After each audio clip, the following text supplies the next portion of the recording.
हैं, पद्मश्री बउआ देवी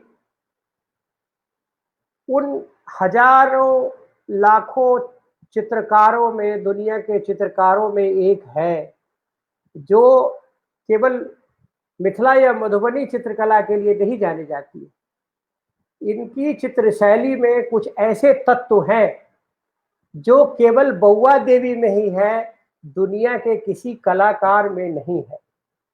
और जो मेरी कला के प्रति जो थोड़ी समझ है, सांप के अनेक भाव को जिस तरह से यह स्वरूप देती है, सोता हुआ, रेंगता हुआ, उठता हुआ, बैठता हुआ, चलता हुआ, परिवेश में देव के रूप में छत्र काटता हुआ, है ना, अलग अलग सांप, सांप में चित्रकारी, सांप के बिंदी, सांप का रूप, कभी सौम्य तो कभी रौद्र, वह केवल और केवल बउआ देवी ही कर सकती है। इसके अलावे भी इनमें इतने गुण हैं कि हम तो छोटे लोग हैं, बउआ देवी को खुद मालूम नहीं है कि ये कितनी बड़ी पेंटर है। और यह हमारे मिथिला की गौरव है, हमारे भारत की गौरव है। ये पेंटिंग विधा की एक बहुत बड़ी अधिष्ठात्री है। तो आपको नमन, आपको शी इज वंडर गर्ल। इनके रचना शैली में, इनके ये सपने में भी क्रिएटिव रहती है। ये बड़ी आश्चर्यजनक महिला है। तो हमें लगा कि बउआ देवी, जिस तरह से हमने मधुबनी और मिथिला चित्रकला को सभी लोगों को हमने कोशिश किया है कि उनको शुरू से लेकर अंत तक उनका एक आर्काइवल धरोहर बना, क्योंकि इनके बारे में लोग छोटी छोटी बातें करते हैं, पत्रकारों की तरह बातें करते हैं, man biting a dog, but people don't talk about our living heritage, human heritage in their totality, in their total work, about their total personality। तो ये बात आज हम विस्तार से करने जा रहे हैं और हमें साथ देंगी मनीषा जी। और बउआ देवी जी को प्रणाम। और मैं केवल उनकी सुविधा के लिए हम लोग मैथिली में बोलेंगे, बीच बीच में हिंदी में। कौन गाँव नैहर छल, कौन गाँव सासुर छल, केना ए धारा मेलिए, बच्चा सबके की के लिए, कतेटा परिवार छल, एहि के बारे में संक्षिप्त रूप से अहाँ कनी कहियो। अहाँ जे हमर ए फोक ब्रेन पेज पर एलौ है, कल्चर मैटर्स विथ कैलाश पर एलौ है, अहाँ जे हमरा कहला पर मनीषा जी के निवेदन पर एलौ है, एहि ला हम सब बहुत बहुत अहाँ के प्रति अपन आभार व्यक्त करै छी। नमस्कार। बउआ देवी को ले आओ। हम हमर से नैहर भेल राजनगर सिमरी और सासुर भेल जितवारपुर, मधुबनी जितवारपुर। हम 12 साल पूर के 13 साल में हम सासुर एलहुँ। हमरा बचपना से हम 5वीं क्लास पढ़लहुँ। एहिके बाद हमरा शादी विवाह भऽ कऽ हम चलि एलहुँ। एहिके बाद हमरा अपना दादी, अपन माँ जे बनबै छलखिन कोबर, जनउ में, मंडप में जनउ होइ छलैया तऽ ब्रह्मा विष्णु महेश या कोबर, दशावतार, नागलीला, रंग बिरंग के सब कुछ बनबै छलखिन। वएह जे हम एलहुँ ने तऽ दुर्गा पूजा में बनाबी। हमर आदत छल एकटा जे राति कऽ हमरा राति अपन होइ छल, दिनों में हमरा बेसी नींद नहीं होइ छल। हमरा बेसी छलै एहिसँ लगाव, एहि पेंटिंग से। तऽ हम ई करैत रही। एहिके बाद में एलखिन, आब एखन हमर जे अइ आब 74 की 75 की उम्र भऽ गेला, तऽ हम अपना 13 साल के उम्र से हम बना रहल छी। तऽ एलखिन भास्कर कुलकर्णी, ओ तऽ बुझल हैत, भास्कर कुलकर्णी आबि कऽ जे एतेटा केलखिन प्रचार। एहिके बाद जे छै भास्कर कुलकर्णी दिल्ली लऽ गेलखिन हमरा सबके। फेर ओहिठाम से जे छै से आर लोक एलखिन गाँव में, आ फेर गाँव में एलखिन तऽ पेंटिंग खरपात सनक पेंटिंग देलखिन बनबऽ लए, तऽ से बनेलहुँ। तकर बाद में ऑर्डर बहुत भेल तऽ सेहो बनेलहुँ। देश विदेश के लोक आबऽ लागल। हमरा बचपना उम्र रहे, पुपुल जकर कहलन जे अभी बेटा बहुत छोटी हो लेकिन बहुत आगे बढ़ोगे। लेकिन हम तो सपना में नहीं सुनैत रहिए हम आगा, हमरा नहीं बुझ पड़ैया। अपने सब जतेक हमरा कहै छी आ बढ़ावा दै छी तते हम अपना मने किछु नहि छी।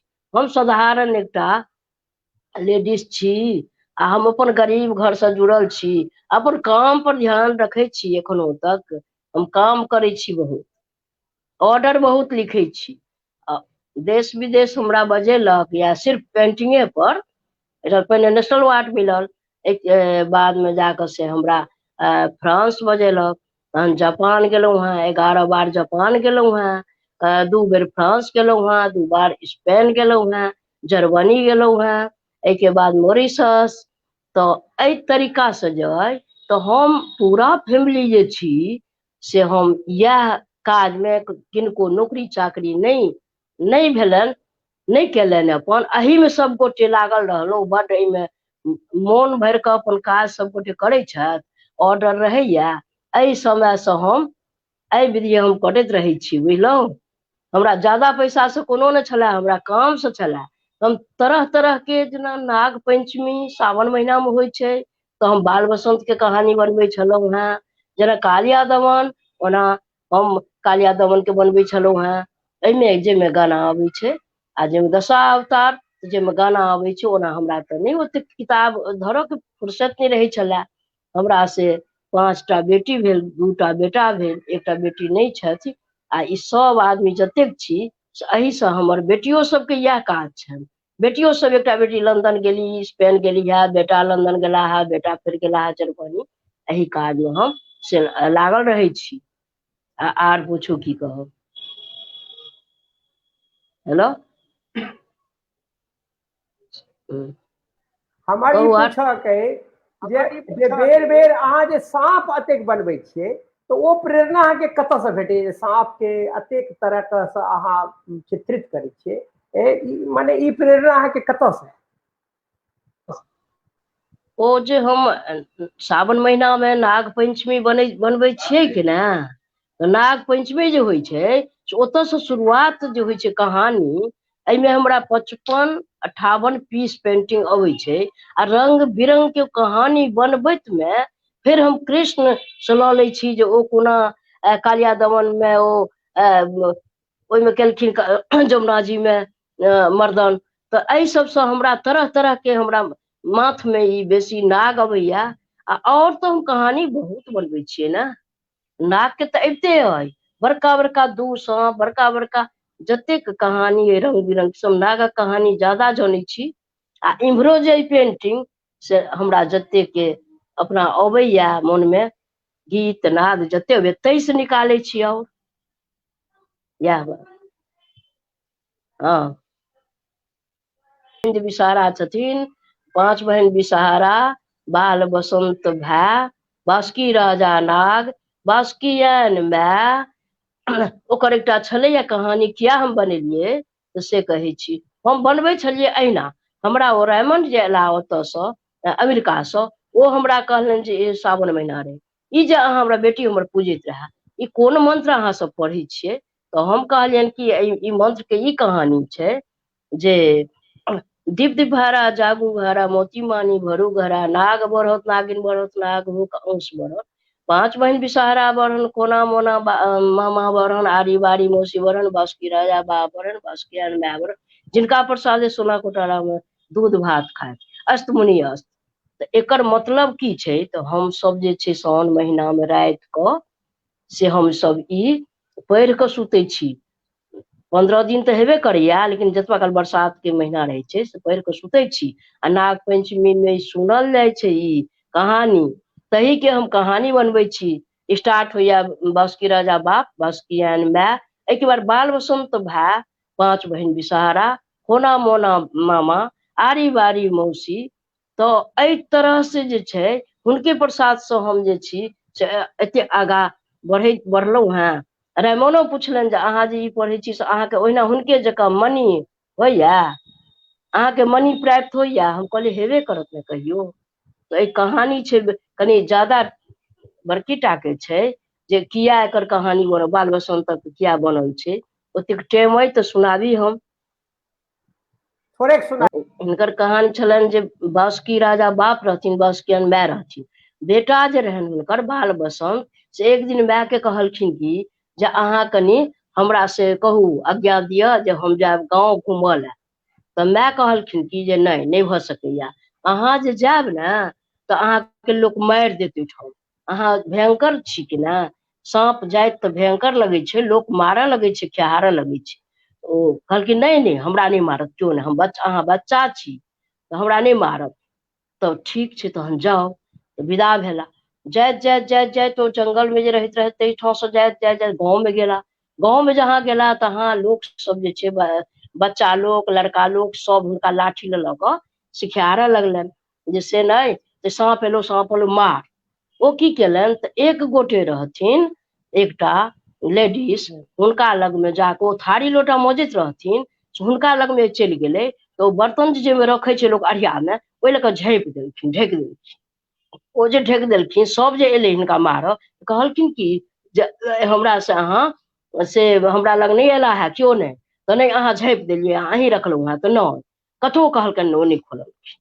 चलि गेलै सब जे चलि गेलै ताहिके बाद में कहलखिन कि जे अहाँ आब हमरा तऽ अहाँ धर्मक अहाँके बहिन बनबै छी हम, अहाँ हमरा बड्ड रक्षा केलहुँ, ने तऽ हम आइ मरि जैतहुँ, अहाँ मांगू जे की मंगै छी हमरा से।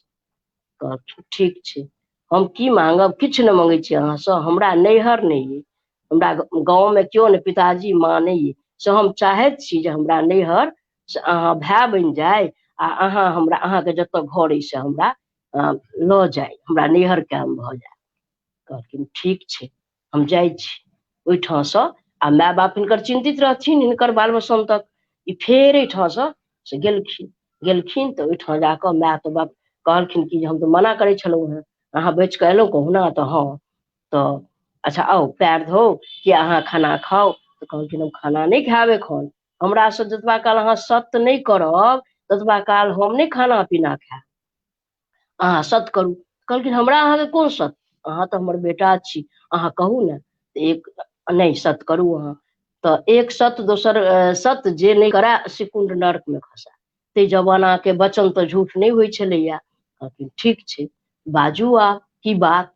तो एहिमे बात अइ जे हम एना एना से जेना अहाँ कहलहुँ तेना हम जे गाँव में गेलहुँ से हमरा सब लाठी लऽ खेहारऽ लागल, से हमरा एकटा धर्मक बहिन से ओ हमरा झाँपि रखलनि तो हमर प्राण बचल। तो से हम हुनका कहलियनि जे अहाँ कहू जे हमरा कोन, अहाँ हमरा से किछु मांगू, जे मांगब से अहाँके हम देब। ओ कहलनि कि हमरा नैहर नहीं अइ, से हमरा चाही नैहर आ माय बाप, हम नैहर जाय आबी सएह अरमान यऽ। ठीक छै कहलखिन अहाँके पिताजी से हम विचार करै छी। ठीक छै ओ हुनका पिताजी से विचार केलखिन, पिताजी के कहलखिन, ओ हुनकर जे छथिन पिताजी बासुकी राजा, ओ कहलखिन जे भऽ नहीं सकैया, हम छी ई नाग साँप छी हम, आ ओ जे अति ओ लड़की बहन बनि कऽ बेटी बनि कऽ ओ तो मानव रहती, ओ जे मानव रहती तो हुनका से तो डर लगतनि, हमरा बर्दाश्त नहीं हैत, हम तो कतऽ जायब। कहऽ लगलखिन कि ओ से नहीं, हम कल जोड़ै छी पैर पकड़ै छी, अहाँ 9 दिन के लेल अहाँ चुपचाप से एकटा केबाड़ के दोग में अहाँ बैस रहू। कहलखिन बड्ड कठिन समस्या है, खैर ठीक छै कहै छी तऽ ठीक छै। फेर कहलखिन कि बेटा कहलखिन जे माँ से आब हमरा अहाँ ओरियान कऽ दियौ जे हम जायब। ठीक छी जे होइ छै से कुछ सरेसवारी बना देलखिन, जहन भाय बहिन के जेथिन तऽ ई फेर थोड़े दूर सांप के रूप में चललखिन, थोड़े दूर मानव भऽ गेलखिन, फेर जाइत जाइत गेलखिन हुनका ओतऽ गेलखिन, साँझ के पहुँचलखिन, फेर ओ पैर धोअ लए ओ मनुष्य भऽ गेलखिन जैसे डर नहीं हुए। तो एक हाँ कहियो एक मिनट रोकू। पांचों बहन की सारा के नाम कनी कह देबै, याद है पांचों बहन की सारा के की नाम है इनसे? पांचों बहन विषहरा के नाम तो छन जाया, बिषहर और 3टा के, और 3टा के याद नहीं है, 3टा के याद नहीं है, जाया बिषहर ई सब तो याद है। ओकर बाद हम अहाँके चित्रकला सब देखाब, अहाँके पेंटिंग सब जे अहाँ ऐसे 50 साल पहले बनेने रही सेहो सब देखाब, तऽ अपने के जे मन पड़त से अपने पे बाजियो।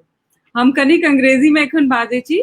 The vibrant journey of Padma Shri Bauwa Devi, she is pride of Mithila painting tradition. Vibrant, I have said, because her paintings, she is as vibrant as her paintings. Very vibrant personality. The many times I've met her, so many times, and every time when I've met her, she is a new person for me because I learn so much from her. Born, as she said, born in village Rajnagar, Simri on 25th December 1942. Her father's name is Shri Surya Narayan Jha and mother's name is Srimati Chandrakala Devi. As told by Kailash ji, that she is pride of Mithila and pride of Mithila painting tradition. And out of all the artists till now, what we have seen, she is one of the most vibrant one, and has experimented very widely with different subjects. And with one subject, as discussed, the snakes, she has expressed various various like September 11. She's talked about the story which she was narrating.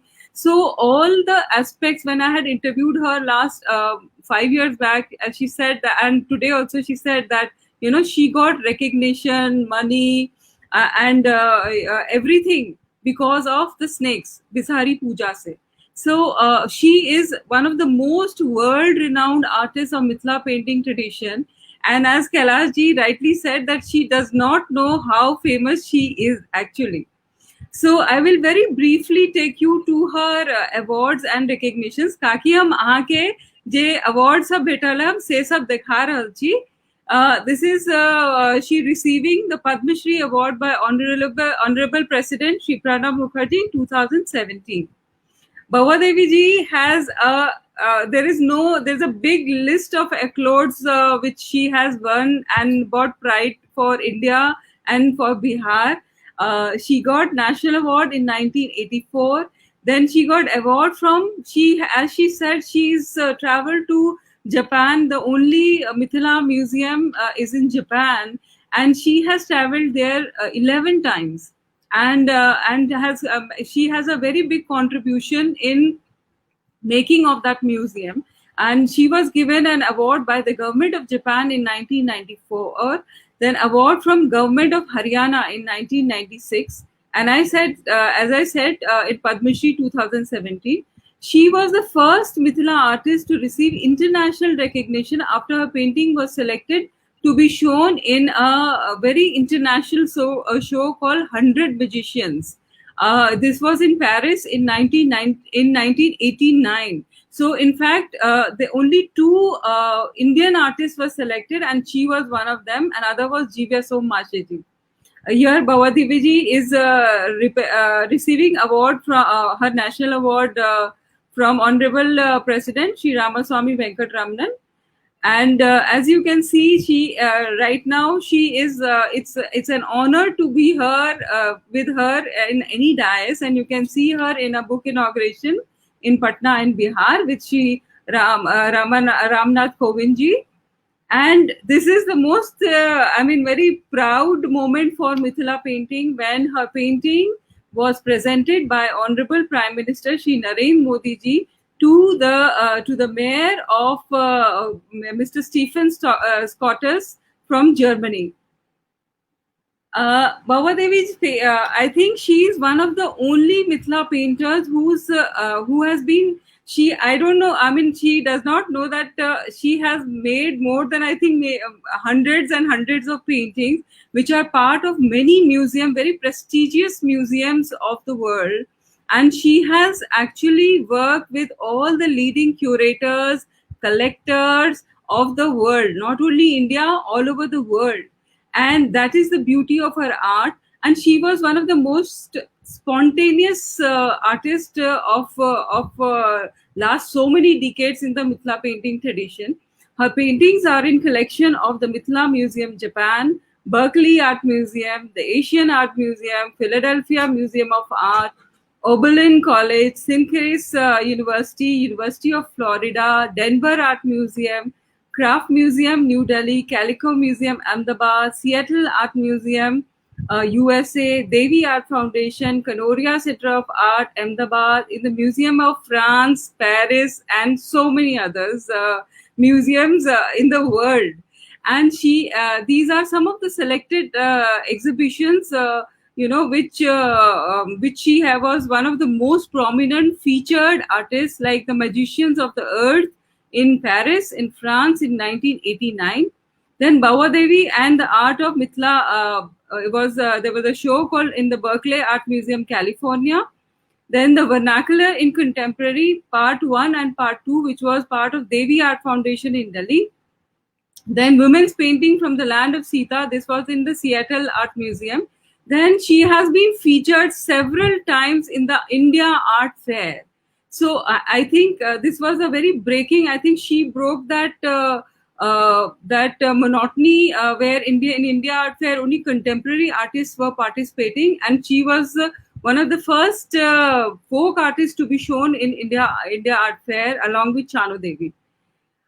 Bhawa Devi ji has visited, as she said, Japan several times. ताकि हम अहाँ के आप एठम से कहब कि अहाँ अपन जे जापान में इतने पैक पेंटिंग बनेलिए, इतने पाछा में दिखाई पड़ रहा है हासीगावा जी के म्यूजियम में, तो वो सब केना बनेलिए और ओकर अपन एक्सपीरियंस कहियो।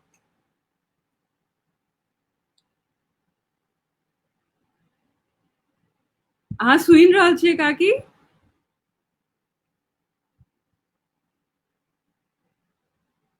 हाँ, जापान में जब हम गेलहुँ तो एक बेर 5 महीना 7 महीना 9 महीना 11 बेर गेलिए जापान। तो ओहिठाम हम बड़का बड़का सीमेंट के बोर्ड एक बेर में 4 महीना में एकटा बोर्ड बनबै छलिए जापान में। जापान से आर कतौ कतौ जाइ छलिए। सुनै छी ना? हाँ हाँ हाँ। तो जापान जा बेर लग गेल। ऐसे पहले बहुत पेंटिंग देने रहा बनबऽ ला, बहुत चांद सूरज। तो वो हमरे लिखला हम से जोकरा पसंद होय, गाय किसान, तो रंग बिरंग के जे सब मन में आवे। हमरा तो बुझते छी हमर पेंटिंग जे मन में आवे ऐसा होय छै, लिखै छै। हां, तो जापान तै तरह से ओते बेर गेलिए। फ्रांस गेलिए पम्पिटू सेंटर, ओते से बजेने छल। तो लबेलेट में ओतो हमरा लिखऽ पड़ल से अहाँ के 16 फीट आ 6 फीट रहे। ओ में कहानी आधा सेट, हाँ आधा सेट कहानी लिखऽ पर फ्रांस में, आधा में हम राजा रानी के समुद्र के सांप के कहानी लिखलौ, आधा में राजा रानी के कहानी। की सोच के हाँ हाँ हम ई सोच के बनेने छी। हम कहानी सब ने बनबै छियै। तो ओ कोना दुल्हा आबै छथिन, कोना परिछन होइ छन, एमे पूरा तो नहीं है। आज हम सब में पूरा बड़का बड़का पेंटिंग में बनबै छियै। दुल्हा आबै छथिन, कोना विवाह होइ छन, कोना घूंघट, कोना मौहक, हुनकर कोना कोबर, कोना चुमान। तो ई सोच के ओ कोबर घर के बनबै छी। आ ई सोझे परिस के जाइ छथिन, ओकर कहानी रहै छै। ई बाघ के मूड़ी छै जंगल में। हाँ कुलकर्णी भास्कर कुलकर्णी रहथिन के ना, तो की कहलन हमरा जे ऐसे बनाइए जो जंगल में वो शेर को खा जाते हैं, वो उसका मनुष्य का धौर को खा जाते हैं, और कुछ रहते हैं उसको हैंडमेड पेपर रहता बस। तो वो हैंडमेड पेपर में एकटा जैसे उसका मुखड़ा दिखाए से चाहिए। अच्छा हाँ और देखो अच्छा ई मछली वाली माछ लग बेचल जाइ छै। माछ बेचल जाइ छै। बड़का बड़का माछ छै ई जे 10 अवतार।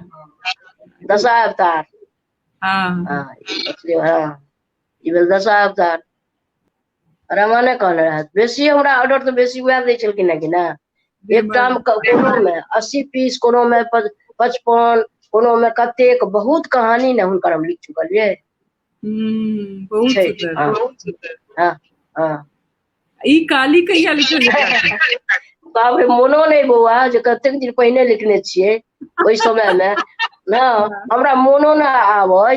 देखियो रात भ जाय छलै, दिन भ जाय छलै, या बच्चा सबके सुतबै छलियै या ते बच्चा के, आ तकर बाद में जे मन में अबै छलै से लिख लै छलियै।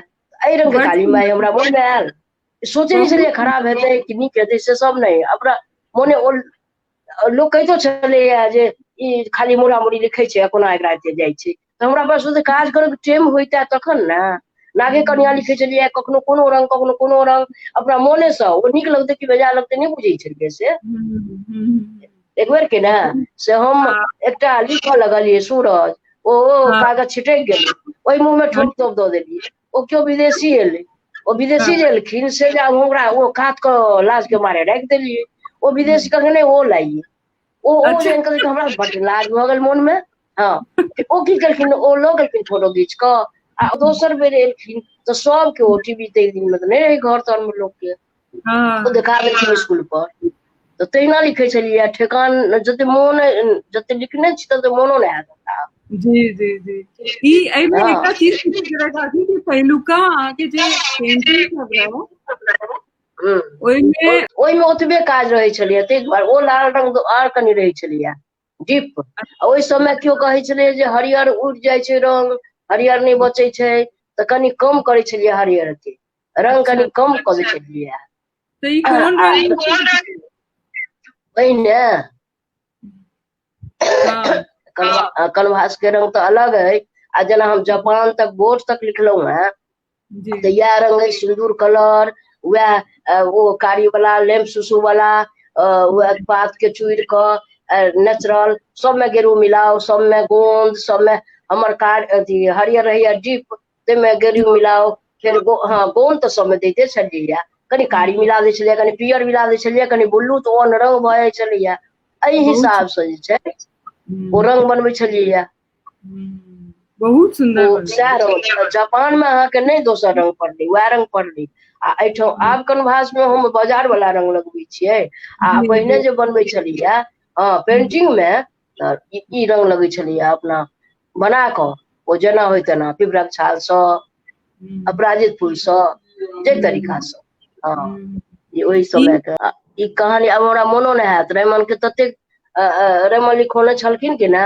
ओहि समय के से ओतेक हमरा कहानी के सेट सब छै कहानी पूरा मोनो नहि हाँ परमेश्वर बाबू देने के ने नहीं टा भेल हमरा बुते लिखल ओतेक ओ देने रहे जे एकर कहानी बीच से खत्म छै हम कहलियै अहाँके मुँह से हम कहि देब आ ओ जे ओहिमे छुटि गेल से तऽ हम नहीं बुझै छियै जे आब कोन लिखबै एहिमे ओ तऽ लिखैत चलैत रहे छै चंद्रहास के कहानी लिखलियै रैमन में ओ सब रैमन ने छलखिन ई तऽ सांप है सांपे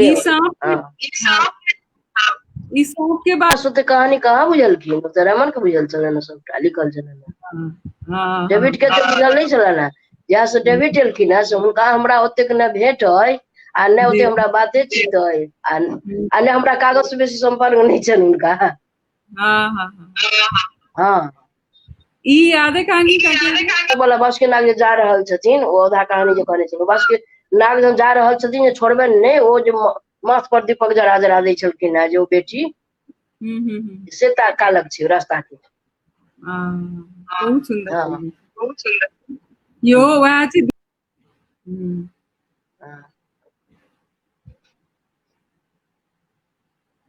ई पेंटिंग याद है क्या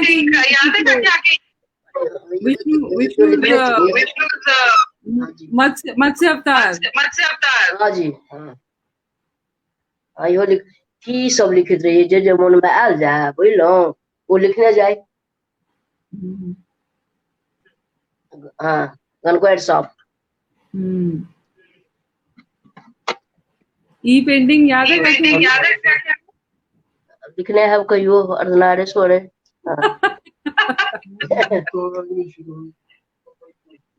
अच्छा ई पेंटिंग हमरा हाथ वर्ष नहीं है ई हमर बेटी हाथ की लड़की के हाथ हमरा लड़की हाथ हाँ हाँ वो हमरा हाँ हाँ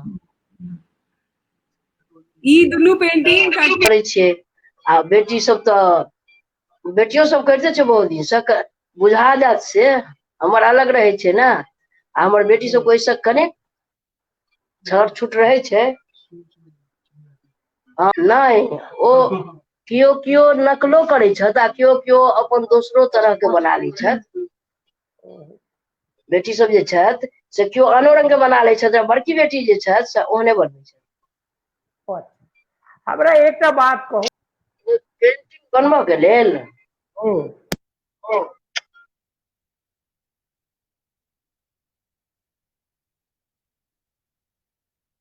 हाँ की कहलहुँ हैं, पेंटिंग बनबक लेल कते टाइम चाही? ओ टाइम तो अपना हिसाब से लोग काज करे छै। हाँ ओकर तो नहीं ठेकान, क्यों एक हफ्ता में उतारे छै। आब आइ काल्हि हमरा नहीं होइया, ऑर्डर भेला पर तो देरी लगैया, ओकर तो कोनो ठेकाना नहीं छै। जते मेहनत करबै बजरा अबै छै ताहि हिसाब से होइ छै ना। अब जेना ऑर्डर रहे छै तो लोग के ज्यादा मेहनत करऽ पड़े छै, नहीं रहे छै ऑर्डर तो जा तब नहीं होइ छै। आवाज नहीं सुनैया, आवाज नहीं जाइया, नहीं जाइ छै आवाज। हाँ आवाज नहीं होइया।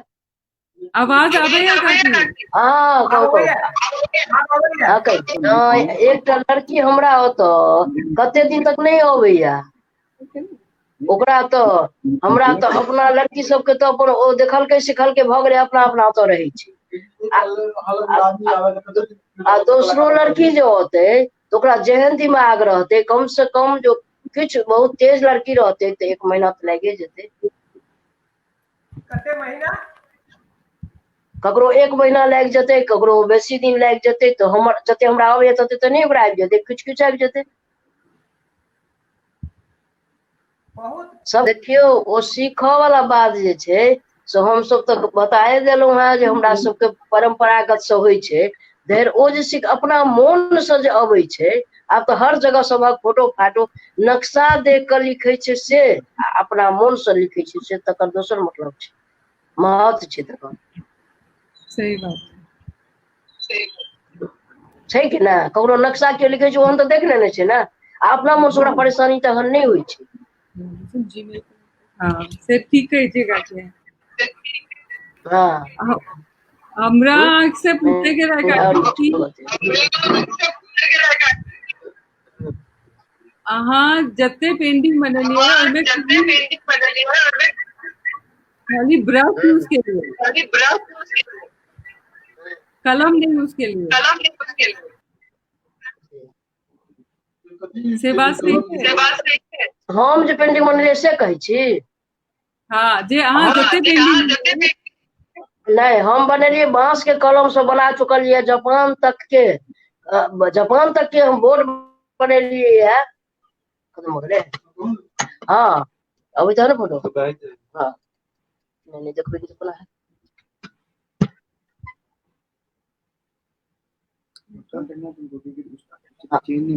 अच्छा हाँ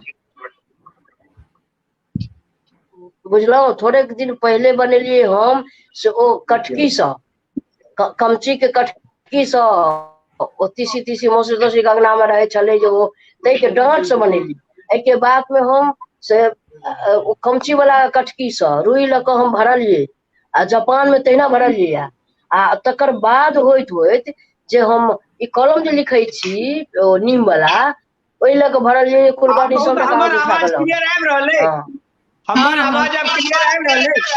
हां गवैया हां हां आबि गवैया ठीक आबि रहल है। हां हां पेंटिंग बारे में बताओ ना। हम अपना पेंटिंग बारे में बताओ। हाँ हाँ हाँ तो हम तो अलग अलग हमरा दिमाग में जे सब अबैत गेल से हम अंधुन क के लिखैत गेलहुं। जो कहानियां मन में आयल, जे चीज हमरा मन में अबैत रहल, रामायण महाभारत जते बुझल रहे से तो लिखलहुं। आ ओते किताब नहीं अबैया देखो, तो जे सब मन में आयल से हम लिखैत रहलहुं। आ हम आब भले यहाँ सब कहब कनी नीक, आ तै दिन में ओते काज नहीं होइ छल, लेकिन हम लिखते छी एखनो तक जे है ओ लिखते छी अपना बारे में। आ कलम हम बाद में पकड़लहुं, आ ब्रश पकड़लहुं आब कनवास में।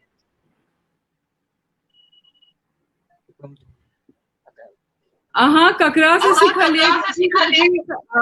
जेना अपने के हम ककरो से सिखलिए नहीं।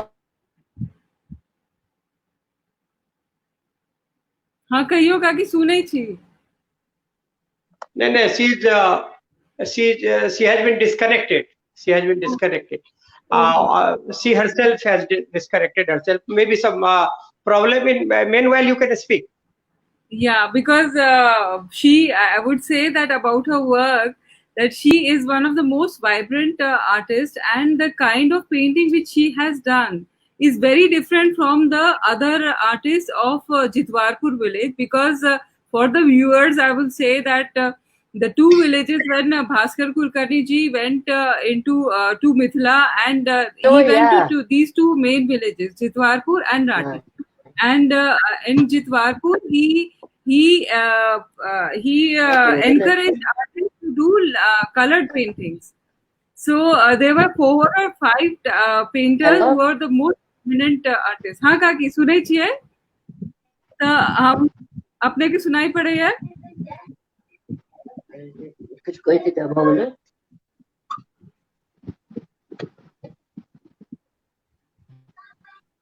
Hello? I wanted to know from her mouth, the difference between the the color painting using the color and the zigzag, what you call kachini by the caste of the tier those.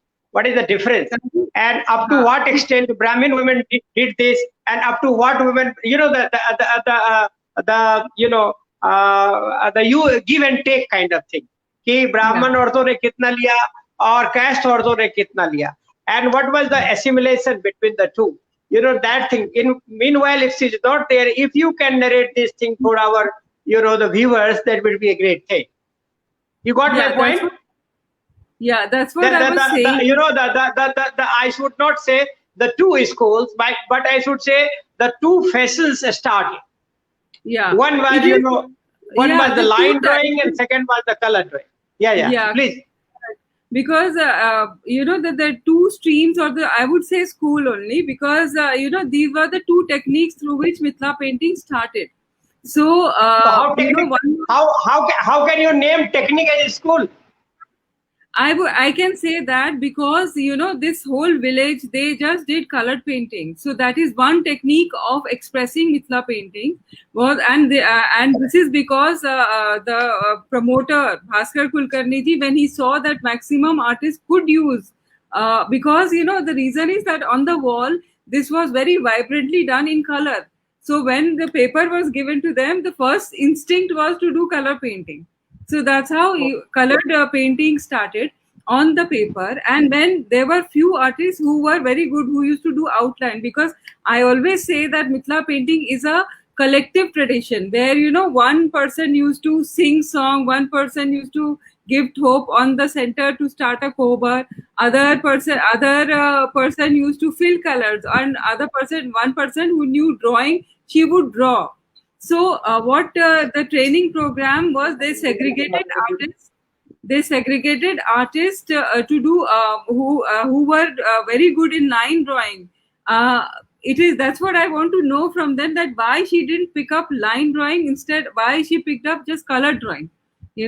So that is very important, that because these two villages very segregatedly and did colored and line painting, and till today these paintings, these villages have the same, they are following the same tradition. They're following. Jitwarpur still is very famous for the very vibrant colored paintings, and Rati is famous for very, very minute pen and line work. So it is as per my research, it was Bhaskar Kulkarni's intervention and intervention of all these HP Mishra and Handicraft Board, where they encourage each artist, whoever was good at whatever skill, they encourage them to do that. And that's how these two very distinct segregation started. And after that, after the training programs in the which was conducted by Ministry of Handicraft, it was mandatory to take Dalit women, to teach Dalit women, 3 or 4 of them. So that's how after 10 years the Dalit tradition started. So that is the main segregation of these 3 styles which emerged in Mithila painting, and that became the language. That's why we say Likhiya. These techniques became language of each artist, and today all these streams have merged. Like there is no people from Jitwarpur, even the I would say the Dalit. हाँ काकी एलिए हाँ कहियो ना। हाँ हाँ हाँ तो हम चाहे छी काकी के अपने हाँ कहो रंगीन तेरा आवाज पेंटिंग के ना बने के लिए वो के बारे में बता दिए। मनीषा जी जी मनीषा जी, मैं आपको फिर से लगा के दे रहा हूँ। आप बउआ देवी को कहिए कि मैंने इको ना तो मेरे तरफ से हो रहा है ना आपके तरफ से हो रहा है, हाँ उनका इको दो उनके तरफ से हो रहा है। तो उनको बोलिए जो 2 फोन है, एक फोन उनके लड़के या जो भी है वो बाहर कर दे। वो उनकी बात तो हम सुन पा रहे हैं, और जब वो बोलती है हम लोग बोलते हैं तो इको हो रहा है। तो वो I was experimenting all those things and finally I have come to know that was the mistake. तो मैं उनको कनेक्ट कर रहा हूँ, आप ये कीजिएगा। मेरा ये प्रश्न फिर भी अभी भी जायज है, मैं जानना चाहता हूँ। देखिए ना, जैसे वो आती है प्रॉब्लम, ताकि हम वहां से एक वो एक बार हाँ तो हम सब ये रंगीन पेंटिंग और कचनी पेंटिंग में की अंतर है? अच्छा भरनी में कचनी में फिर देखिए। हाँ ओ कचल भरल जाय छै, कलर पेंटिंग में ज्यादा भरले जाय छै आ थोड़े थोड़े कचल जाय छै। आ लाइन पेंटिंग में जे छै से ओहू में तो कचल जाय छै ज्यादा आ भरल जाय छै कम, तो ओकरा लाइन पेंटिंग कहै छै, एकरा कहै छै से कलर पेंटिंग। वह अंतर छै। नहीं लेकिन अपने क्या ने हाँ की कहू, एठाम तक आवाजे न होइत रहे छै किन्नो, एतऽ नेटवर्क पकड़बे न करैत रहे छै। हाँ और दूटा फोन नेटवर्क नहीं धरे छै, हम तो बुझतो नहीं छी सब कुछ। कहू हाँ तो अब तो ओ पेंटिंग रंग कलर वाला कचनी वाला कहै छी। हाँ हाँ हाँ हाँ तो वो तो अलग अलग तरीका के होइ छै कि ना, क्यों कचनी बनबै छै आ क्यों हमरा सबके कलर पेंटिंग है आ क्यों नेचुरल बनबै छै, टैटू पेंटिंग बनबै छै, अलग अलग तरीका छै। हाँ लेकिन हम पहले स्केच करै छियै, स्केच केला के बाद जाके हम से ओ कचनी करै छियै, तखन कलर करै छियै। लास्ट में कलर नहीं पहले लिख के स्केच क के आ कचनी क लै छियै, तकर बाद कलर करै छियै। नहीं ज्यादा जरूरत रहे छै तो कलर क लै छियै, तहन कचनी करै छियै।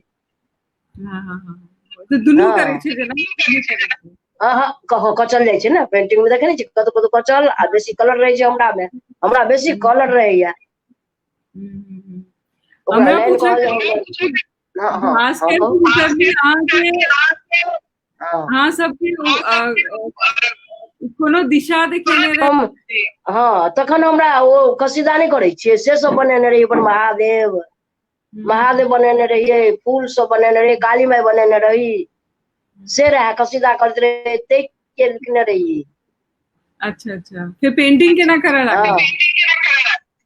ओ हम देखल जे दिल्ली ने जे भास्कर करनी एले ना एलखिन, तो पहिने देखलखिन अंगना हमरा दियोर के जनऊ भेल रहे, ओ फोटो खींचे लगलखिन, तो आगा हमर घर रहे एठाम, तो एलखिन तो कहलखिन और किछ बनबै छी अहाँ? हमर साउस कहलखिन हम कनिया मनिया रही। हाँ हरदम तो ई कसीदा करते रहे छत आ मारि फोटो फाटो देखै छी। ओहि में हम लिखने रही कि तो महादेव, एकटा में काली माई आर में फ्लावर सब, वो कलर अहिना लिखू, अहाँ बेसी कचनी का काम नहीं करना है, आप ऐसा ही लिखू। तो अहिना लिखलिए हम जी आ कलर देलिए कोना, एक बेर का गेरू रंग दो दिए, एकटा कोनो फूल के घस क या सरसों के पीस के एक रंग देखिए दुर्गा जी बनेलिए, तो ओहि पर द के देखिए जे केहन होइ छै। तो पहिल बेर लऽ गेलखिन ओ, फर्स्ट टाइम ई दुकान वाला कागज जे होइया 8 आने दैत रहे, 8 आने कागज लऽ गेलखिन। हम दुकान से लोग नहीं ओ अथी कर कसीदा पर छपे देवे चले से रहा, ओ बना के देलियन तो ओ 8 आने हमरा देबो लगलखिन। हम कहलिए पाई नहीं होय छै, हम सब पाई ते नहीं लै छियै, अहिना लऽ जाओ अहाँ। सुनै छियै?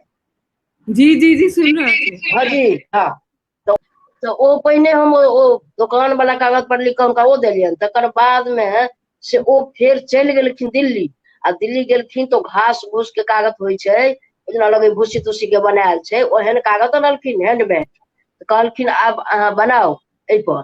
तो हम तीनटा पेंटिंग बनेलहुँ। 3टा बनेलियै तो वएह तरीका से गेरू, लैंप सुसु, फेर से ओ पिपरक छाल, सिंघारक पात, जे हुए नहिये नीक भेलै रहो, लेकिन ओ ओहि समय से 15 रुपैया में 3 कागज लऽ लेलखिन। गाँव में बहुत हल्ला भऽ गेलै, बाप रे बाप हुनका अंगना में 15 रुपया में हुनकर लऽ लेलकनि कागज, 15 रुपया में लेलकै। हम प्रसादी आनि कऽ एहिठाम भगवान के चढ़ा कऽ सबके बाँटलहुँ, बुझलहुँ। ताहि समय से फेर कुलकर्णी एलखिन जस्ट दोसर साल, तो हमरा सबके दिल्ली लऽ गेलखिन। दिल्ली लऽ गेलखिन तो हम 5-6टा कलाकार गेल रही ओहि समय, 1 महीना ले ओहिठाम गेल रही। 1 महीना ले गेल रही ओहिठाम, मिट्टी के बोर्ड बनबेलखिन। हाँ दिल्ली में, हाँ तो कहियो दिल्ली में का। हाँ तो मिट्टी के बोर्ड बनबेलखिन। हम सीता देवी चाची, महासुंदरी देवी, जमुना देवी, उषा देवी, एते आदमी से गेल रहियै सबक संग में।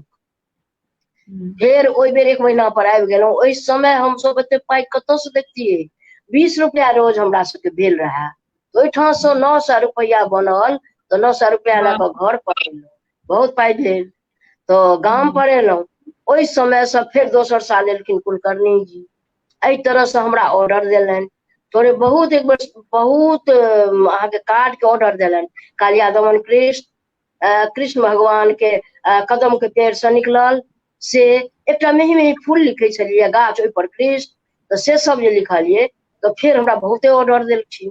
तो ऑर्डर लिखैत लिखैत में हम पाइ कमो होय तखन बड़का कागज अनलखिन। फेर तेसर बेर गेलखिन तो रोल वाला कहलन कि ज्यादा कम मत देना है, आप जल्दी जल्दी ऐसे स्केच करके 20 रोज में 1 रोल कागज 70 फीट कागज थोड़ा थोड़ा काट काट करके बनाना।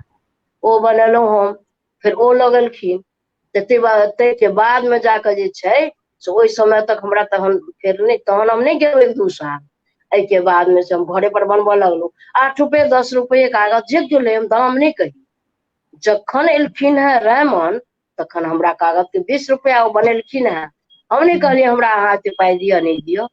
ओ लेबऽ कहलखिन 20 रुपया से केओ बेसी देत तऽ बेचब, 20 रुपया से कम देत तऽ नहीं बेचब अहाँ। ठीक छै तैयो हाँ। तो से लिखऽ लगलियै, तहन हमरा ओ भास्कर ओ जे छै रायमन काफी ऑर्डर देलनि। एहि के बाद में आब तो ई बीच में नहीं कहलहुँ अहाँके, जहन ओ कुलकर्णी भास्कर कुलकर्णी एलखिन, आब हम सब कागज जे लिखबे करबै तऽ बेचबै कतऽ, तऽ कहलियै कोनो व्यवस्था तऽ करू। तऽ तखन से फेर पटना से कॉन्टेक्ट केलखिन।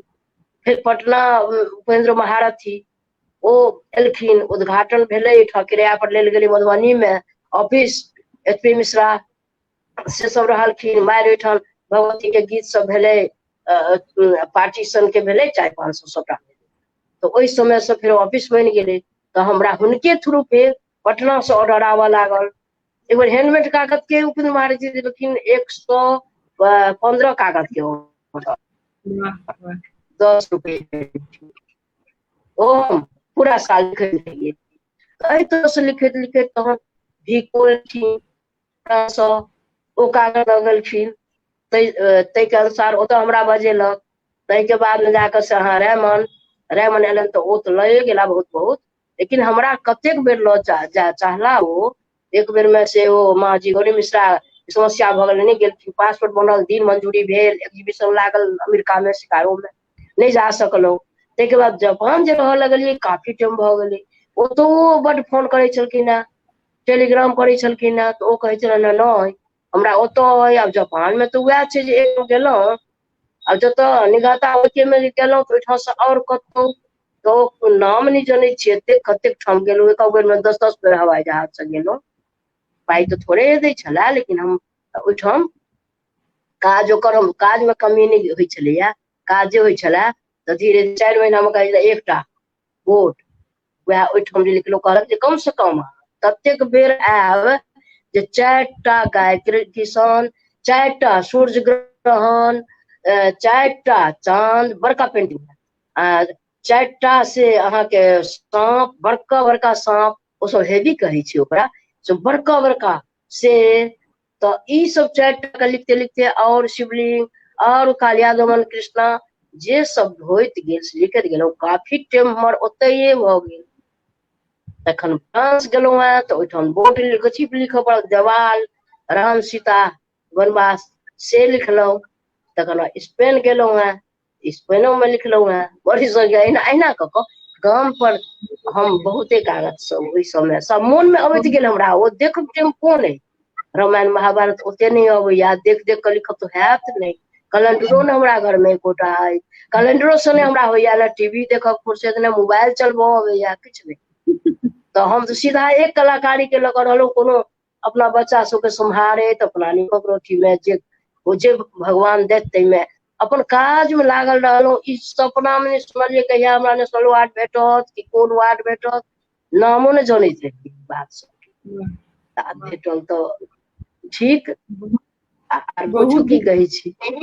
हाँ कहू। हमरा बड़ नीक लागल, हम एते जते बुझे नहीं छियै तते चीज अहाँ हमरा देखेलहुँ आइ। आइ हमरा खुशी से आँख में नींदो नहीं आयल, एतेक चीज अहाँ बाबू देखेलहुँ बौआ जे मोन हमर मग्न। हमरा तो सब ने हमरा मोबाइल है, ने हमरा फोटो कह हमरा भेजत, आ बुझे छी से ओते नहीं बुझे छी किछु नहीं। तो ताहि दुआरे हम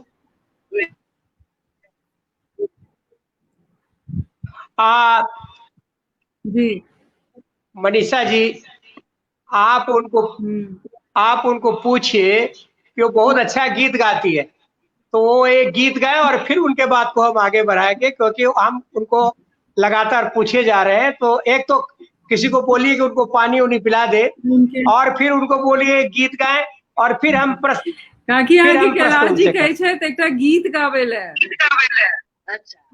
अच्छा हम अपने मने कोनो गीत गाबि दिया, कहो कोनो गीत गाबऽ। हुनकर हमरा परिचय बुझल है, ओ तऽ अपने संपूर्ण सबटा जानै छथि। आइयो चर्चा केलियै ने, आइ लगैया जे अहाँ सबसे बात भेला पर के मोन मस्त हमर भऽ गेल। ठीक छै, हम एकटा गीत सुना लै छी। ठीक ठीक छै, एकटा समदाउन सुनाओ। नहीं जरूरत है, अभ्यास है ना हमरा। के साँसे कते न काज करैत करैत मोन हमर ओहि सब पर ठेकाना रहै छलै। कोन कपड़ा केहन कपड़ा कोन समय अइ, केहन हमर वेशभूषा अइ, किछु न अइ। आ बाजऽ काल में बुझैत नहीं छियै जे किछु में कमी भेल होय, जे भेल होय से अहाँ नीक से बना कऽ ओहिमे बाजऽ काल में हमरा ठेकाना, जेना पेंटिंग काल में ठेकाना कोनो नहीं रहैया। जे मन में आयल ओ टेढ़ भेलै कि सोझ भेलै कि की भेलै, ओ नहीं बुझऽ लगै छै, शुरू कऽ दै छियै। अब टेढ़ो हेतै तऽ जेना जे हेतै से रहतै एहिना। हाँ तो आब जे छै से ठीक छै, एकटा गीत सुनाबिए हम। कहू। हाँ कहियो कहियो। हाँ कहै छी, एकटा समदाउन सुना रहल छी। की समदाउन सुनाओ। हेलो सुनै छी? हाँ सुनै छी काकी। हाँ अच्छा, समदाउन सुनाओ कि दोसर कहू। जे अहाँ के मन हुए सुनाओ। अच्छा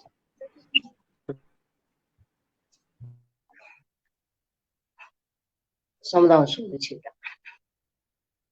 राजा है माता गृह गौरी जनमा ले लगऊ री जनमा ले लशिबा ले लयांगो ले लगाए शिवा ले लयांगो ले लगाए। राजा है माता गृह गौरी जनमा ले लगऊ जनमा ले लशिवा ले लयांगो ले लगाए शिवा ले लयांगो ले लगाए। बसहा के पीठी शिव डोली या फनाओ लाने डोली या फनाओ लाने बाघम बार ला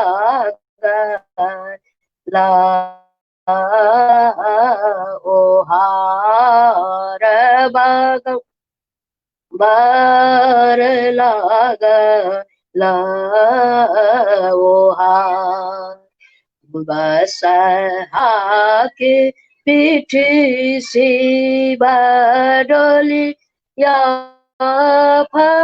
फनाओला ने डोली या फनाओला ने बाघम बार लाग ला ओहार लिया मिली लिया सखी है सहेली या सखी है सहेलिया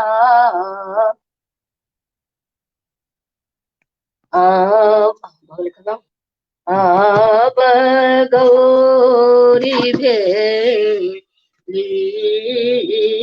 वीरा लिया मिली लिया सखी है सहेलिया सखी है सहेलिया अब गौरी भेली वीरा लिया मिली लिया सखी है सहेलिया सखी है सहेलिया अब गौरी भेली वीरा।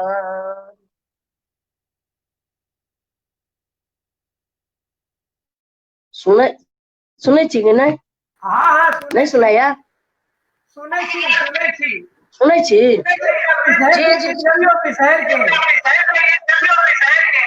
हाँ हाँ कहू की कहै छी आप? बिसर के बिसर के अच्छा अच्छा अच्छा अच्छा छोटी मोटी तुलसी गछिया भुइया लोटू डारी है छोटी मोटी तुलसी गछिया भुइया लोटू डारी है ताही तारा पाँचो बहिनों ताही तारा जाया बिसार झुमरी खेलाए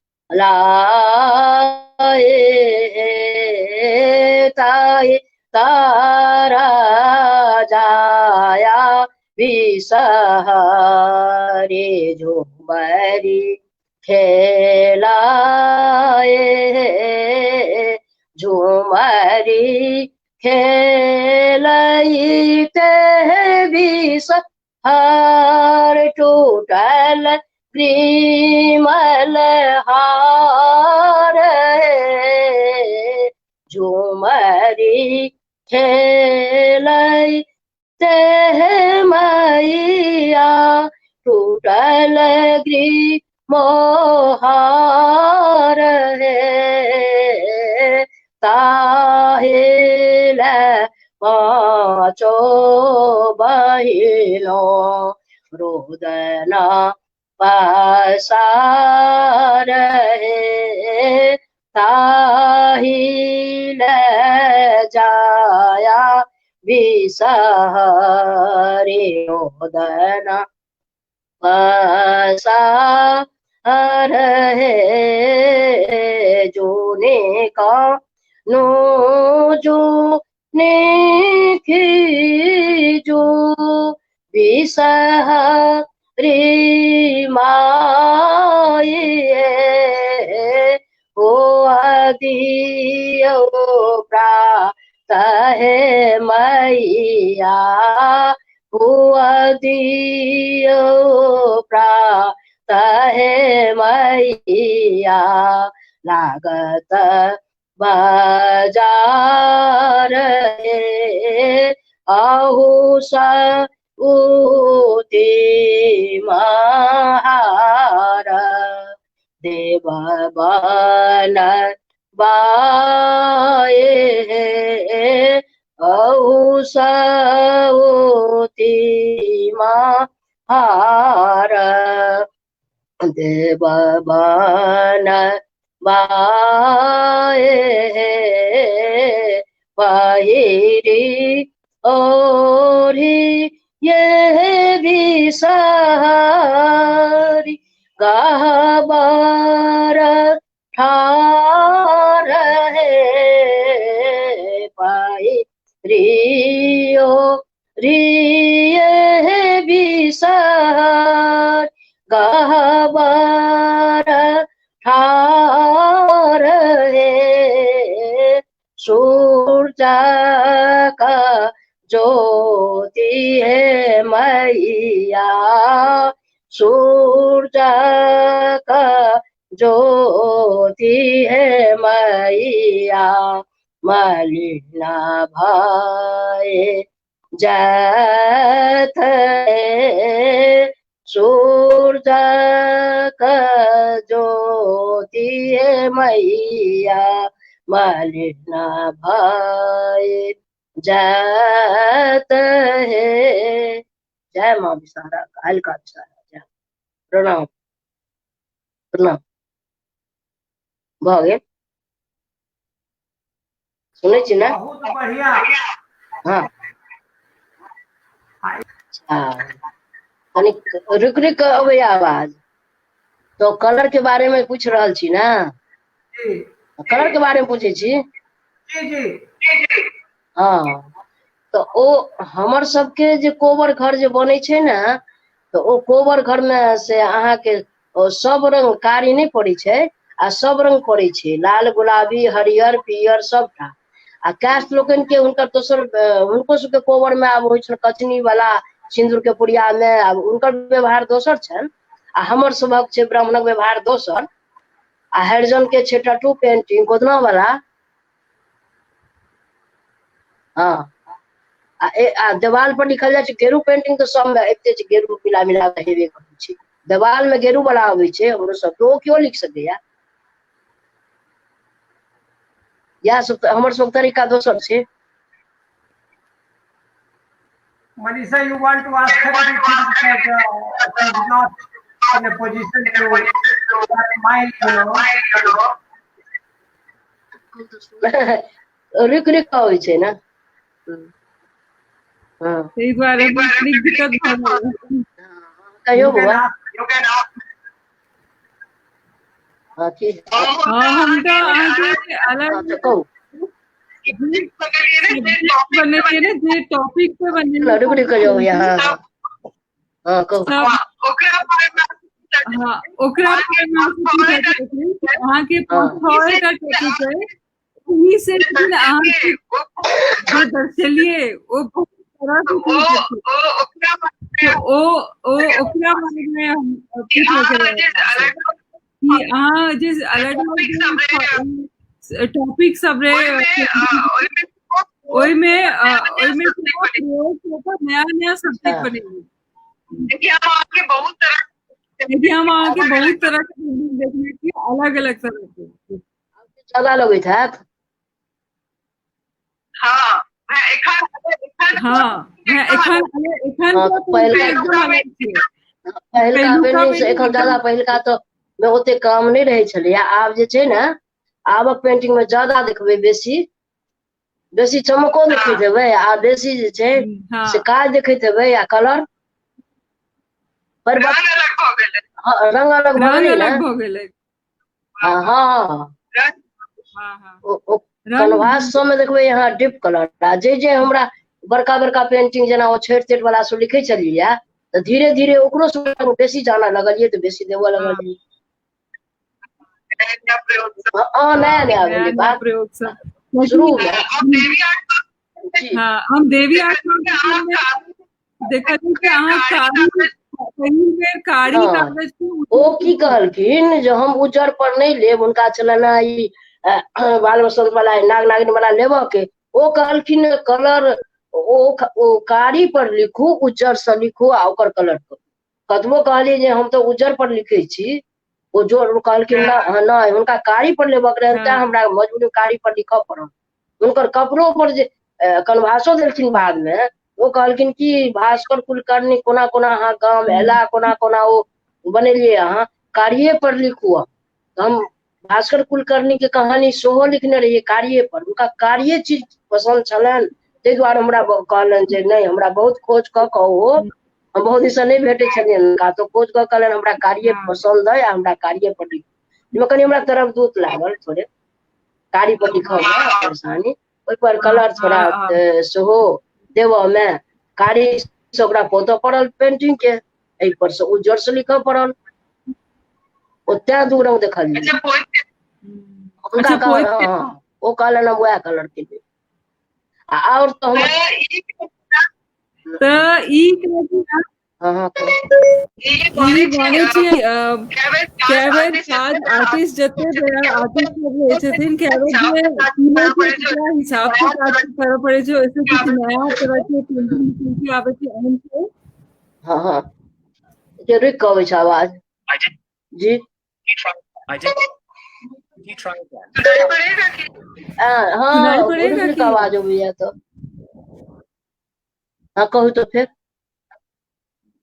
कहै छी काकी कि जेना जे पेंटिंग किनै छै कए बेर ओ सब अपने तरह से कहै छै कि हमरा तरह से बनाओ, तो ओहि में एज एन आर्टिस्ट नया निकल के आवे तो कए बेर खराबो भऽ जाइ छै। तो एहन मतलब नया आर्टिस्ट के ना की कहबै एकरा बारे में? नया में नहीं मतलब जे पेंटिंग किनै छै ओकर हिसाब से कए बेर काज करऽ पड़ै छै। ओ कारी पर हम ओहि समय हुनके टा लेखा पौधार के देने छियै, आ इम्हर जे हम लिखै छी हम तो उजरे पर लिखै छी, उजरे पर लिखै छी। आकि कनभास पर आइ काल्हि बेसी कनभास के भऽ गेलियै, कनभास पर लिखै बेसी। कैनवास कनभास आब लिखै छी, आब कनभास के बेसी रहै छै ने ऑर्डर, तऽ कनभास लिखै छियै। आ रायमन के जते लिखने हेबै से उजरे पेंटिंग, और एखनो केओ ले तऽ उजरे रहैया, कम रहैया पेंटिंग, लेकिन कनभास पर ज्यादा लिखै छियै तो ओ कलर से लिखै छियै। बहुत बढ़िया। तो आब कनि ज्यादा काज रहै छै। एखनो अहाँ काज कऽ रहल छी काकी?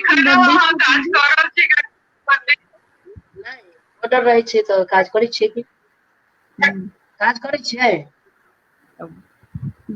एखन अपने गामे में हाँ गाँव में जे एलहुँ ने फरवरी में एलहुँ से हम गामे में छी, गामे में छी एखन तक। हाँ हाँ अच्छा एकटा हमर जिज्ञासा है छोटका, हाँ कहू। जिज्ञासा ये जे एक छथि बकुल चौधरी, बकुल चौधरी जी पूछे छै अहाँ कहलिए जे कोबर में कारी रंग के प्रयोग नहीं होइ, अगर नहीं होइ छै तऽ माछ कोबर में कथी नहीं होइ छै? कारी रंग नहीं, लाल लाल से होइ छै कोबर में, लाल।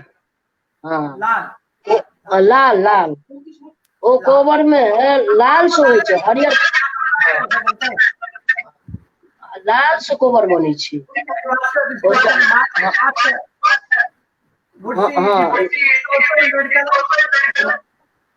मतलब के अनुसार बने छे ओ कोबर में ओकरा जे छे ओहो तो जंत्र तंत्र के कुछ परंपरा भआल छे ना की बनायल जाए कोबर में की सब बढ़िया हुआ जे भआल छे कारी रंग से नहीं बनावल चाहिए अपना 5-10 गोटे मिल के गीत गाबि के बनाबाक चाहिए बेटी के अय या बहू के अय ओ कोबर ओ किया ओइ में कोबर के मतलब छले छे किया पुरैन के पात बनायल जाय छे बीच में पुरैन के पात ओइ में रहे छे 7 पात 9 पात ओकर मूड़ी पुच्छी तो ओकर मतलब रहे छे ओइ में जे ओ पुरैन के तरह बेटी या पुतोह जे छे से ओ रहा पसरा ओ परिवार बढ़ा के बाद में बांस रहे छे बांस वंश बढ़ा ओइ में रहे छे सूरज चांद साक्षी चिड़िया हरी भरी रहा उसमें मछली कछुआ सुहागिन रहा के बाद में कलश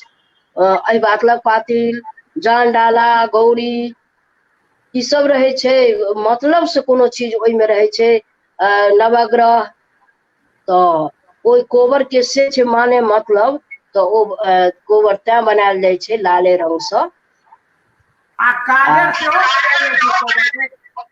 हाँ कागज में ना काजर तो पता ओ नहीं ओ मानल गेले तो हम तो केसो किया छे माथ में काजर तो कैल जाय छे लड़का लड़की के काजर कैल जाय छे आ कारी ओ किया नहीं माने छे से तो एही बात लोग पागल हो नजर दुआरे नजर न लागे लब लड़की आंखे में काजर टा कैल जाय छे आंख में आ फिर तो दीप जड़े छे ओइ दुआरे हाथी जंडला रहे छे गौरी पूजा रहे छे काजर के मानल गेले है शुभ ओइ काल में शुभ काल में काजर कैल जाय छे दुल्हा दुल्हीन सिंदूर काजर भरल जना गौरी गीत गबै छे तो रहे छे ना पहिलका गौरियो गीत में ओ सब कहल जाय छे वह जन गौरी बन लगे छे जना मधुश्रावणी भेल पंचमी भेल आ गौरी जहन आराधऽ लगे छे लोग तो ओकरो तो अलग तरीका के गाना होय छे जे राजा रामचंद्र के कोना ओ गाना छलन है सीता के कोना बनलन तै हिसाब से बनै छलैया तै आराधना लोग करे छला जब पंचमी हेते तो रात में 10 गोटे 5 गोटे बैस क सिंदूर तेल द क तकर बाद में जाकर से भगवती के गीत गाबि क भगवती के बजरंगबली के ब्राह्मण के गीत गाबि क तखन गौरी बनबै छलैया खोइछ ल क आ तहन गौरी गीत स्टार्ट होय छलैया तो शुरुआत होय छलैया जे माता जानकी दिस जानकी गौरी आराधल मन साधल सुनैत हेबै ने जे अपना सब ओहिठाम इएह गीत होय छै पहिने तो ओ गीत होय छलैया जेमे भगवान के नाम राजा रामचंद्र के अबै छनि जेमे जानकी माता सीता के नाम अबै छनि तो तही के अनुसार तो अपना सबके शादी विवाह होय छै ना पूरा कोबर हाँ पूरा कोबर बनेने छिए देवाल पर तो एखन हमरा नहीं बनल लेकिन हम जहन पेंटिंग में बनबै छियै तहन तो लाल से नहीं बनेने छियै तहन तो कोबर बनबै छियै दुल्हा दुल्हिन कोबर तो जहिना लिखे जरा कैनवास पर लिखे छियै तहन तो कारी रंग से बना के जहिना अपन रंग दै छियै तहिना दै छियै बहुत बढ़िया लाल नहीं लिखने छियै एखन ओ तो कोबर घर में लाले से लिखल जाय छै लेकिन नहीं लिखल है आ कोबर ओना बनबै छियै जे केओ कहै छथिन कोबर बनबऽ ला तो बनबै छियै बनेने छिए हाँ बहुत बढ़िया आप कैलाश जी अपने हमसे समापन कहो बहुत बढ़िया लागल अहाँ सब अपन बात की कहूँ हमरा मैथिली में बाजि रहल छी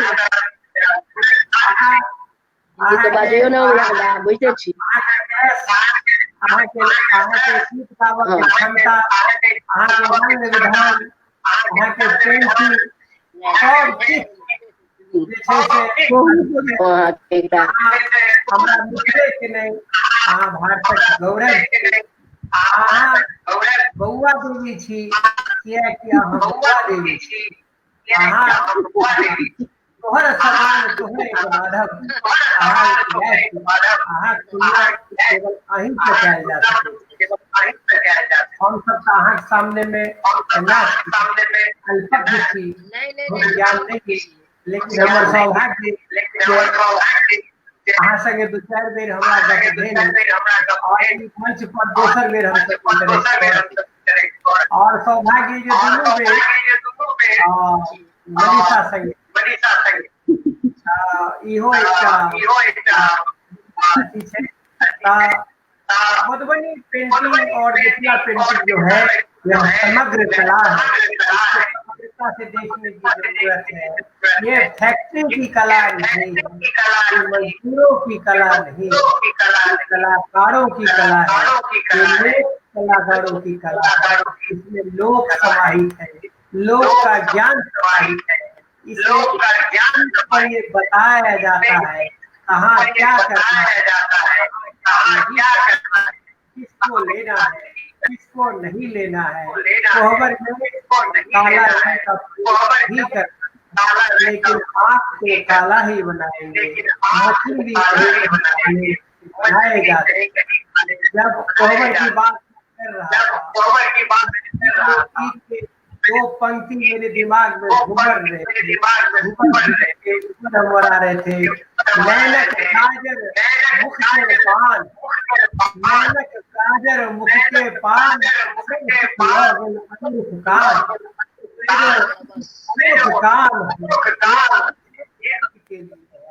लेकिन उस मूर्ख में प्यार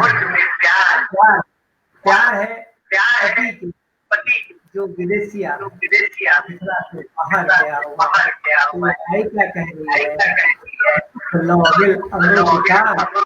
वही नहीं है, इसके लिए काजल लगाना है। जब वही नहीं है इसके लिए पान खाना है, जब वही नहीं है इसके लिए श्रृंगार करना यह है लोक कला।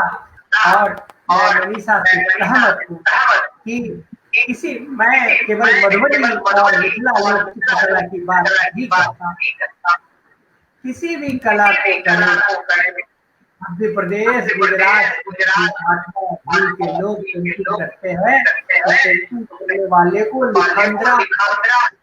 लिखंद्रा का मतलब जो लिख, और हम लोग भी तो लिखिया।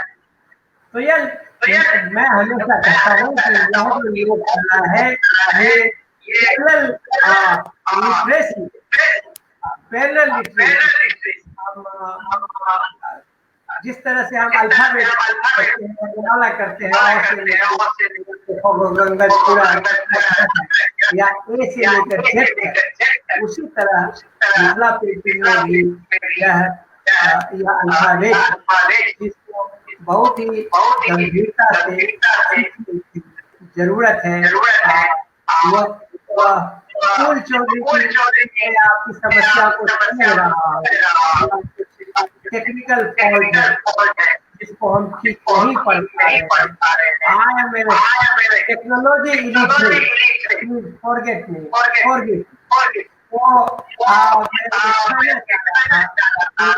आज आपने बहुत ज्ञान दिए और मनीषा आपको इतिहास में ले गई।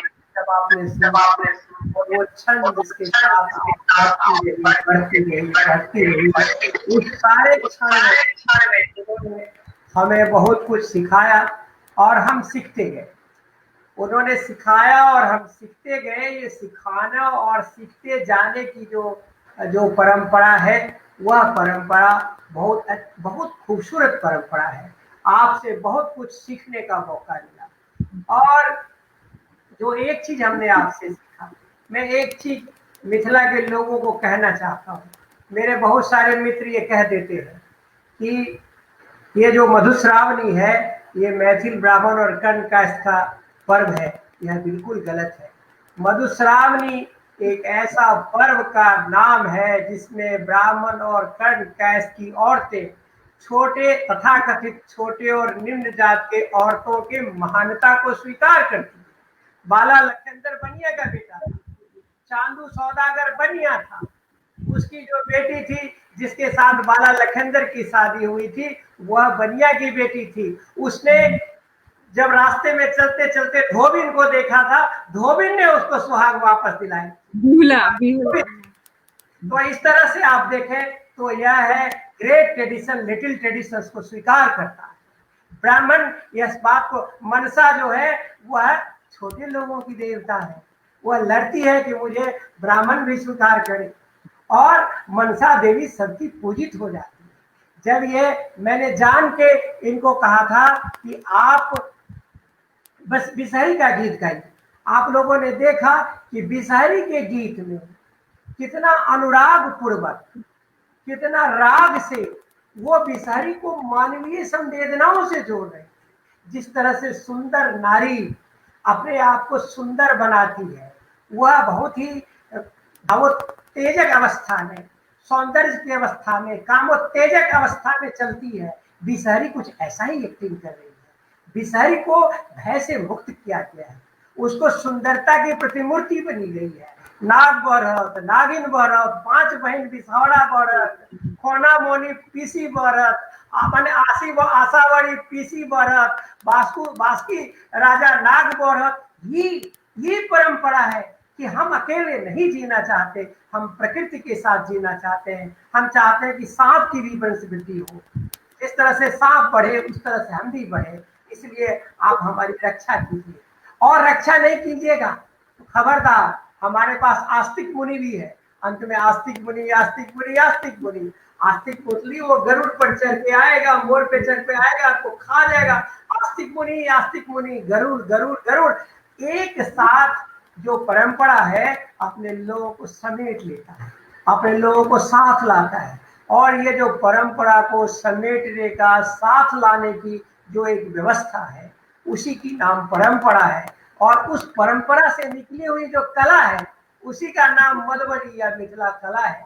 और उसकी जो सर्वश्रेष्ठ कलाकार है, उसका नाम पद्मश्री बउआ देवी है। और हम लोग के लिए यह बहुत ही गर्व का विषय है कि आप आज हमारे फोक ब्रेन के पेज पर आई कल्चर कैलाश में आपने अपने विचार बांटे, और आपके विचार को पाकर हम लोग इतना ज्यादा खुशी है कि शिवा को बखानू या बखानू छत्रसाल को, हमें लगता है हम गदगद है। क्योंकि कुछ टेक्नोलॉजी के कारण दिक्कत हुई है। मैं मनीषा जी से रिक्वेस्ट करूंगा कि हम लोग इसको एक बार और दिन के समय में रिकॉर्ड करें, क्योंकि इनकी समस्त कलाओं को रिकॉर्ड करना हमारे लिए बहुत जरूरी है। और ये आगे की जनरेशन के लिए बहुत इम्पोर्टेंट। तो हमें गाली देंगे कि लोग, मिथिला के लोग बड़ी बड़ी बातें करते हैं, संस्थाएं बड़ी बड़ी बातें करती है, लोगों को माला पहनाते, लेकिन जो हमारी कलाओं का अंत हो रहा है उस पे संस्थाएं कुछ नहीं बोलती। उनके पास इतना समय नहीं होता है कि ये जो जीवित मानवीय धरोहर है, मानवीय मूल्य के धरोहर है, ये ज्ञान की जो अनंत गंगा है, इन गंगा को हमें बचाना है। और बचाने के अनेक तरीके हैं। एक तरीका वह भी है कि इनके ज्ञान को हम डॉक्यूमेंट करें, और डॉक्यूमेंट केवल हम लिखेंगे तो लोग कहेंगे कैलाश जी या मनीषा जी आप जो लिख रहे हैं कि बउआ देवी ऐसा बोली, बउआ देवी ऐसा नहीं बोली, मैं नहीं मानता। लेकिन जब मैं ये कहूँगा कि ये देखिए बउआ देवी हमको आके ये बात बोली है, तो लोग मानेंगे। लोग जानते हैं कि बउआ देवी बहुत बड़ी मिथिला पेंटर है। अरे बउआ देवी उतनी ही सुंदर गायिका भी है, बउआ देवी उतनी ही बड़ी इस कला की संरक्षिका है। एक माँ अपनी पांचों के पांचों बेटी को मधुबनी पेंटिंग में ही निष्णात कर, बेटी ही नहीं निष्णात कर, हाँ, बच्चों को भी निष्णात कर रही है। तो यह जो है, ये जो 4 पुष्ट की यात्रा है, उस 4 पुष्ट को नमन। आपको बहुत बहुत धन्यवाद। जो हमारे दर्शक हैं उनको बहुत धन्यवाद, और उनसे करबद्ध क्षमा चाहता हूँ कि मैंने पहले कह दिया मैं टेक्नोलॉजी इलिटरेट हूँ, मुझे टेक्नोलॉजी का ज्ञान नहीं है, महामूर्ख हूँ टेक्नोलॉजी का। तो हमसे अगर कोई गलती हुई जिसके कारण आप बढ़िया से नहीं सुन पाए, मनीषा वाज talking brilliantly, but because of some technology issues, her voice was not coming properly. मैंने अपने आप को बचाए ही रखा कि मेरी वॉइस को सुन के क्या फायदा, ये दो कलाकारों के बीच में ये तीसरा आदमी कौन है, मेरे देश की संसद कौन है वाली बात हो जाएगी. I should not speak, I must speak, I followed by. लेकिन अंत में मुझे, अगर मैं आप लोगों को धन्यवाद ना दूं और निमंत्रण ना दूं कि शीघ्र ही मनीषा जी, बहुआ देवी और Kailash Mishra will record her again from the fresh, record her again. so that it will be the part of the folk breed archive, so that tomorrow if we write something, we should have substantiative information to tell the world, look, this is what she told us and this is what we have written about her. There is no duality between what she said and what we have written. So the written word confirms the orality. Orality ensures that what is written is truth and only truth, nothing else but the truth.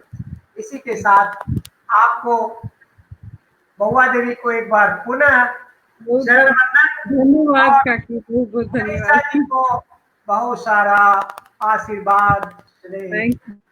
God bless. बहुत बहुत आशीर्वाद, बहुत धन्यवाद, धन्यवाद. आगे call आ गई थी. खूब आनंद, खूब आनंद रहू बाबू, खूब आनंद रहू. बड़ा मन सुन के आनंद भेल. हम तो बुझते चलिए बात सब. जय जय. Thank U.